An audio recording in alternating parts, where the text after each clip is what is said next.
반갑습니다. 벌써 4월이 다가왔네요. 저는 이게 시간이 지나가는 게 이게 한 살 한 살 나이를 먹어가는 느낌이 들어서 어떻게 벌써 4월일까? 또 벌써 추수감사절이 다가오고 또 크리스마스가 다가오겠다 이런 생각을 많이 하게 되는 것 같아요.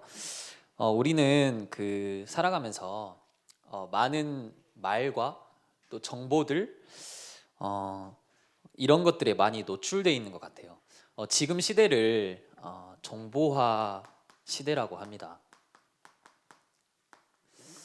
수년 전부터 기업들에게 기업들이 본인의 가치를 드러내고 어떤 사업을 구상하고 어떤 전략을 짜고 제품을 만드는 데 있어서 기업들이 가장 필요하고 중요하다고 여기는 게 빅데이터라고 이 빅데이터 싸움이라고 합니다.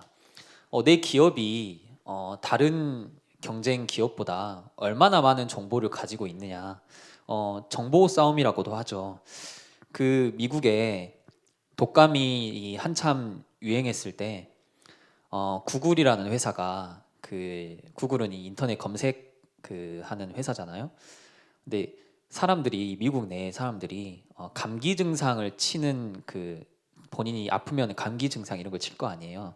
이 검색했던 걸 정보를 모아서 이 지역에서 어떤 날짜에 이 사람들이 많이 검색을 했구나. 이 정보들을 취합해서 미국 내에 있는 질병관리본부보다 2주 빠르게 독감의 확산 속도 또 유행하는 퍼지는 속도를 훨씬 빠르게 예측했다고 해요. 지금 코로나에 대응해서 정부가 이 빅데이터를 잘 활용하고 있는데 어, 저도 몰랐는데 최근에 알았는데 저희의 위치 기반 서비스를 활용해서 이 지역에 사회적 거리두기를 하고 있는데 이 지역에 유동인구가 얼마나 많은지 이렇게 다 파악을 하고 있다고 합니다. 우리가 꽃놀이를 가면 그 꽃놀이에 얼마나 많은 사람들이 모여 있는지 다 파악이 가능하다 해요. 그래서 확진자가 터지면 그 확진자 주변에 그 시간대에 그 장소에 얼마나 많은 유동인구가 있었는지 퍼센트를 내서 우리가 어떻게 대처해야 될지 그런 걸 정부가 파악하고 있다고 합니다. 엄청나죠, 이 빅데이터가. 또 지금은 영상 매체가 발달해서 검색 하나만 이렇게 따닥따닥 해도 모든 자료를 예전에는 눈으로 봤다면 이제는 뭔가 3D 같이 입체적으로 딱 볼 수 있는 것 같아요. 제가 핸드폰을 바꾸면서 자료를 백업해야 되고 이전에 있던 핸드폰을 포맷해야 되는데 이걸 잘 못하겠는 거예요. 할 줄 모르고. 저는 문과다 보니까.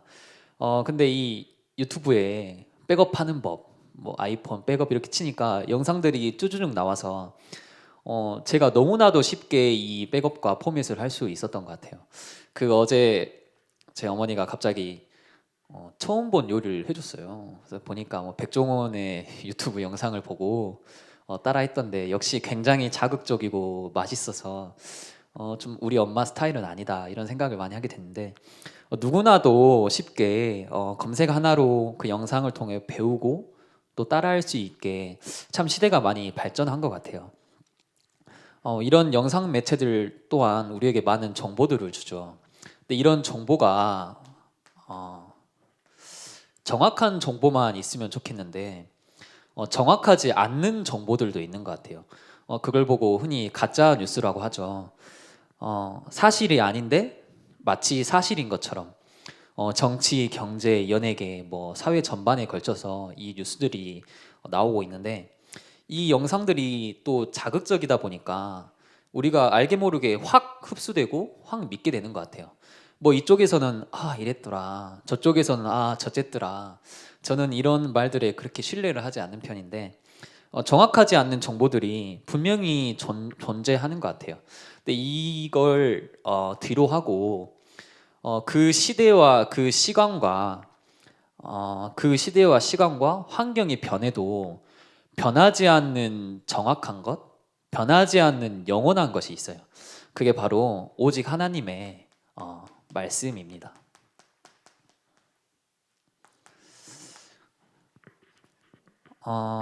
근데 우리는 이 말씀이 참 귀한지 모르고 살아가죠. 왜냐하면 제 눈에 이렇게 확 보이지가 않으니까. 가끔 이런 생각을 해요. 예전처럼 구약 시대처럼 나에게도 하나님이 직접 말씀해 주시면 좋겠다. 가끔 너무나도 이 하나님 말씀에 대해 궁금해서 알아가고 싶어 하는데 직접 말해 주시면 얼마나 좋을까. 예전에 사무엘과 엘리 제사장 사건 아시죠? 하나님이 사무엘에게 사무엘아 하면서 직접 찾아오시고 말씀을 주세요. 모세에게도 오늘 강단 말씀에서 율법을 주시고 또 출애굽하도록 명하셨고 구약의 많은 선지자들을 통해 예언의 말씀을 이렇게 계속해서 보여주시는데 지금 우리에게도 그래 주시면 좋겠다. 참 그런 생각을 많이 하게 되는 것 같아요. 근데 신약에 와서는 더 이상 그런 게 없죠. 대신 하나님이 이 성경 66권 안에 우리에게 66권을 통해서 다 담아두신 것 같아요. 하나님 본인을 이 66권에 담아두시고 하나님 그분의 말씀을 이 66권에 나타내시고 부족하지도 또 넘치지도 않게 또 흘러 넘치지 않아서 1.1획 정확하게 우리는 이 말씀에 대해서 이 성경 말씀에 대해서 언약으로 붙잡으면 됩니다. 하나님의 이 1.1획 정확한 이 말씀 앞에 언약으로 붙잡으면 돼요. 언약은 뭐냐면 약속인데 약속은 약속인데 조금 의미가 다른 약속인 것 같아요. 약속이라 함은 사람과 사람 간에 이루어지는 거죠. 근데 이 약속에는 철저히 돈, 명예, 어떤 목적이 따르는 철저한 계약에 따르는 약속인 것 같아요. 이 계약은 언제든지 파기할 수 있습니다. 이 약속은 언제든지 파기할 수 있고 우리 내일 오늘 지하야 오늘 5시에 만날래? 천사님 아파요. 언제든지 파기할 수 있는 거예요. 언제든지 깰 수 있고 미안하다 갑자기 만나다 해서 예를 들어서 부동산 거래할 때도 계약 기간이 지나면 어떻게 해요? 방을 빼야 되는 거예요. 가차 없는 거죠. 왜냐하면은 목적이 있고 돈 명예를 추구했기 때문에 그 드라마 WWW에 보시면 탐이라는 주인공이 나오는데 능력이 너무 뛰어나서 그 업계 1등 회사에 중요한 역할을 맡고 있어요. 근데 그 회사가 뭔가 부조리로 인해서 이 탐이라는 주인공을 자르게 돼요. 근데 그 탐이가 그 회사에서 나오자마자 바로 업계 2등 회사에 전화해서 대표님 저 필요하시죠? 지금 갑니다. 왜냐하면 그 회사에서는 이 친구가 필요했으니까 그렇게 바로 가버리더라고요. 그 이후로 그 모기업에 복수가 시작되고 그 모기업을 파괴하기 시작되고 그 모기업을 결국 추월해서 업계 1등으로 올라가는 그런 드라마 스토리인데 그 내용을 보니까 철저하게 계약 관계였구나 이런 생각을 많이 하게 됩니다. 그런데 언약은 이 약속 계약과 다르게 사람과 사람 간의 관계는 아닌 것 같아요. 이 언약은 창조주와 피조물 간에 맺는 약속입니다. 하나님이 본인을 걸고 피로 맺은 약속, 피로 맺은 결속 여기에는 사랑이 들어가 있고 어떤 이익이나 목적이나 이런 게 들어가 있지 않아요. 피조물이 근데 이 언약이 얼마나 일방적인 소통이냐면 이 피조물이 창조주를 상대로 약속하자 할 수 있을까요? 하나님 그 약속 하나만 합시다 이렇게 할 수는 없는 거잖아요. 절대 불가능하잖아요. 철저히 이 언약은 하나님이 우리에게 약속하신 거고 하나님이 우리에게 명하신 거예요. 그러면 우리는 이 언약을 통해 어떻게 해야 되냐면 하나님이 우리에게 주신 약속을 붙잡으면 되는 거죠. 그리고 이 하나님이 우리에게 보여주신 약속을 믿으면 되는 겁니다. 이게 언약의 성격인 것 같아요. 창세기 1장 27절에서 28절에 하나님이 우리에게 엄청난 축복들을 주시죠. 영적 존재라는 축복을 주시는데 이거를 우리가 잘 나타내고 잘 할 수 있도록 하나님이 바로 창세기 2장 2절에 3절에 예배를 주세요. 바로 예배를 주시고 처음부터 인간에게 예배하도록 하셨어요. 아예 날을 정해 주십니다. 하나님이 예배할 수 있도록.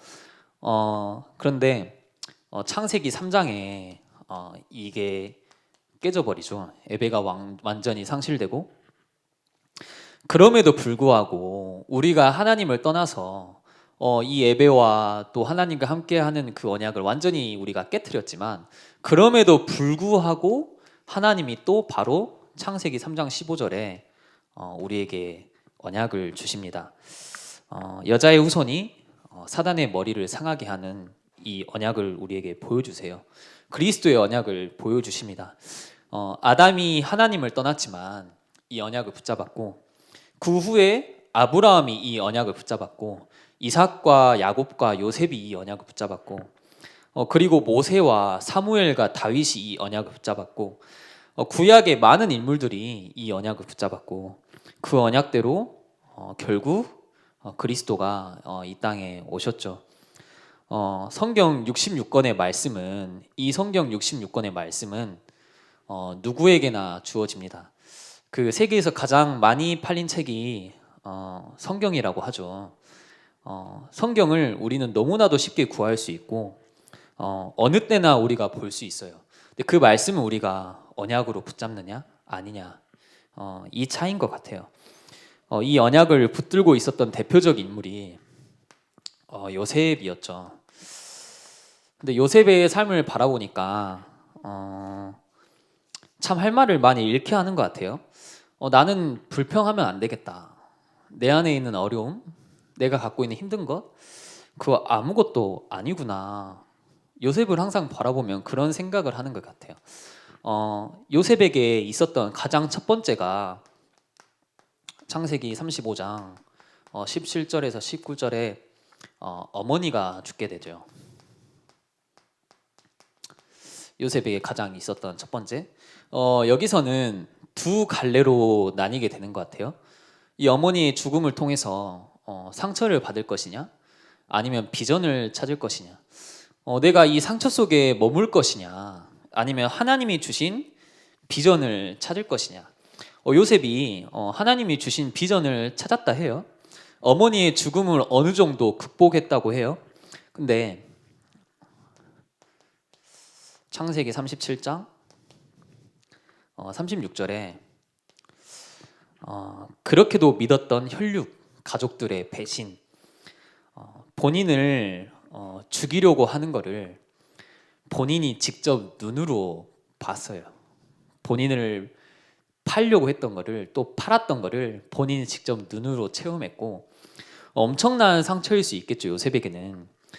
결국 그걸 통해서 어떻게 되냐면 보디발 집에 가게 되죠. 우리는 자꾸 속는 것 같아요. 상처 속에 속아서. 제가 요셉이었더라면 저였어도 이 슬픔에 많이 빠졌을 것 같아요. 근데 언약 속에 있었던 요셉에게는 이 보디발 집이 응답이었습니다.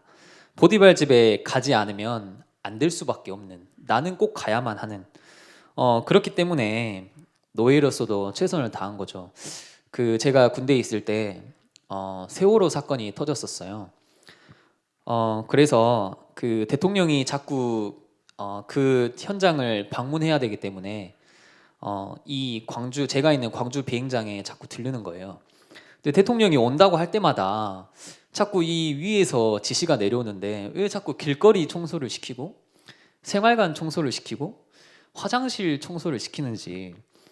아니, 대통령이 부대를 순시하는 것도 아니고 비행기 잠깐 내려서 경유해서 다른 걸로 갈아타고 가는데 왜 화장실 청소까지 시킬까? 그때 이 군대는 참 있을 곳이 아니구나, 이런 생각을 많이 하게 됐는데, 근데 요셉은 이 상황들이 이해가 많이 됐겠습니까? 전혀 안 됐겠죠. 본인이 보기에는 너무나도 이겨내기 힘든 상황이고 이해가 되지 않는 상황인데 너무나도 신기하게 그 안에서 그렇게도 싫어했던 청소인데 제가 청소 서밋으로 응답받는, 그럼에도 불구하고 요셉에게 또 시련이 찾아와요. 창세기 39장 7절에 그 보디발 아내의 유혹, 그로 인해 어떤 누명이 찾아오죠. 자세한 내용은 다 아시기 때문에 하진 않겠습니다. 분명 여러분 그 대학생활 하면서 여러 가지 유혹들이 올 겁니다. 많이 매력적인 것들, 여러분이 보기에 탐스러운 것들이 여러분을 막 함몰시키려고 찾아올 거예요. 어떻게든 여러분이 이 영적인 걸 모르도록, 무지하도록, 어떻게든 여러분이 이 앱에 놓치도록 온갖 유혹거리, 탐욕스러운 걸 가지고 여러분에게 찾아올 건데, 그때마다 보디발 아내와 같이 이런 유혹들이 찾아올 때 우리는 어떤 선택을 해야 되는지, 요셉이 여기에 응했더라면 그것으로 요셉의 응답은 끝이었겠죠. 여러분 스스로 나는 언약의 여정을 걸어가고 있어 라고 말합니다. 여러분 이런 선택들 속에서 여러분은 어떤 결정을 할지. 네 번째로 창세기 41장 45절에 보니까 바로 왕이 요셉을 총리로 삼고 요셉에게 이름을 지어줍니다. 왕의 인정과 총애, 이거 엄청난 권위가 떨어져요. 왜냐하면 요셉이 이름을 직접 지어줬기 때문에 그것만으로도 엄청난 거 아니겠습니까? 그 당시에 이집트의 대빵 바로 왕이었는데, 근데 다른 이도 아니고 바로 왕이 이 이름을 지어주는데 그 이름이 사브낫 바네아. 사브낫 바네아란 그 뜻은 하나님이 말씀하셨다. 하나님이 살아계셔서 당신에게 말씀하셨다입니다. 다른 이도 아니고 바로 왕이 지어진 이름인데 왕이 보고도 이 사람이 하나님 말씀 안에 거하는구나. 이 친구가 하나님의 언약 안에 구하는구나. 이 친구가 하나님 말씀에 사로잡혔구나. 사브낫 바네아. 여러분은 어디에 있습니까? 오늘 본문 창세기 45장 5절에 당신들이 나를 이곳에 팔았다고 해서 근심하지 마소서, 한탄하지 마소서. 하나님이 생명을 구원하시려고 나를 당신들보다 먼저 보내셨나이다. 요셉이 총리가 된 걸 보고 두려워서 떨고 있는 가족들에게 요셉이 건넨 말이었습니다. 하나님이 생명을 구원하시려고 나를 당신들보다 먼저 보냈다. 여러분은 어디에 있습니까? 언약 안에 있습니까? 아닙니까? 그런 질문을 이번 한 주 스스로 좀 해보셨으면 좋겠어요. 이번 한 주는 고난주간입니다. 오늘은 그 종려 주일이에요. 그 예수님이 십자가에 죽으시기 위해 나귀 새끼를 타고 예루살렘 성에 입성하는데, 그때 이스라엘 백성들이 예수님은 우리의 구원자다, 우리의 왕이다 하면서 환영하는 의미에서 이렇게 종려나무 이렇게 가지를 이렇게 흔드는 그걸 기념하는 주일인데, 그리고 얼마 지나서 십자가의 고난을 당하시죠. 그리고 3일 만에 부활하십니다. 그래서 다음 주가 부활주일인 거예요. 그래서 우리 개신교는 이걸 기념하는 거고, 근데 고난 중에 최고의 고난이 뭐냐면, 지난주에 담임 목사님이 고난 중에 최고의 고난은 창조주가 피조물의 몸으로 오신 거라고 했어요. 아니 감히 창조주가 본인이 만들어서 본인이 지어놓고 보시기에 심히 좋았더라 했던 그 피조물의 몸으로 온다는 거, 이거 자체가 진짜 말로 설명할 수 없는 고난인 것 같아요. 그 지극히 크신 하나님의 영광을 뒤로 하고 이 죄악에 빠져있는 인간의 몸을 입고 온다는 거, 우리가 십자가 앞에 십자가를 함부로 평가할 수 없고 또 가볍게 여길 수 없는 이유가 이것 때문인 것 같아요. 이번 한 주간 고난 주간을 여러분이 기억하시길 바랍니다. 특별히 이번 한 주는 고난 주간을 맞아서 종교인 기도회를 진행하게 됩니다.